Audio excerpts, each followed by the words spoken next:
Në qytetin e Vlorës, situata e nivelit të lartë të pluhurit në rrugë dhe hapësira publike është kthyer në një shqetësim serioz për qytetarët. Problematika është e pranishme pothuajse në të gjitha lagjet, por më e theksuar paraqitet në rrugën transballkanike, një nga akset kryesore që përshkojnë qytetin dhe që përballon një fluks të lartë automjeteve dhe këmbësorëve. Pamjet e televizionit 6+1 Vlora tregojnë qartë realitetin në të cilën përballet çdo ditë banorët. Re pluhuri ngrihen sa herë që kalojnë automjete, ndërsa trotuarët dhe ansoret e rrugëve janë të mbuluara nga shtresa të dukshme të papastërtive.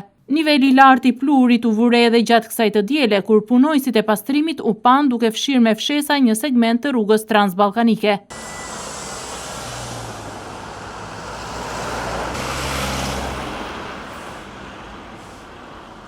Megjithatë, ky aksion i ndërmarrë para ditën e së dielës duket se nuk ofron një zgjidhje reale.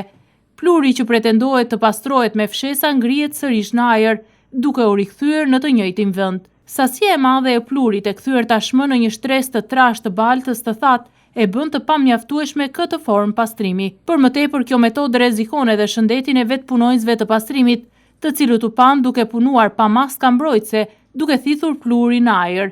Aksioni u kufizua vetëm në një segment të shkurtër të rrugës, ndosë rruga transballkanike është një nga rrugët më të gjata dhe më të frekuentuara për qytetarët. Pluhuri mbetet problematik dhe kërkon ndërhyrje më të thelluar.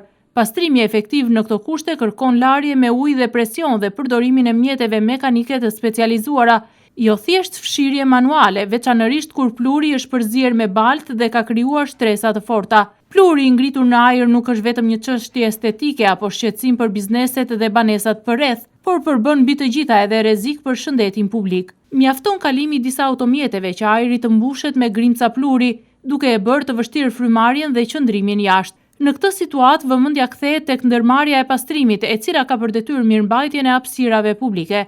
Qytetarët kërkojnë një angazhim më të shtuar dhe një plan të mirë organizuar veprimi, veçanërisht në zonat ku po kryen punime infrastrukturore.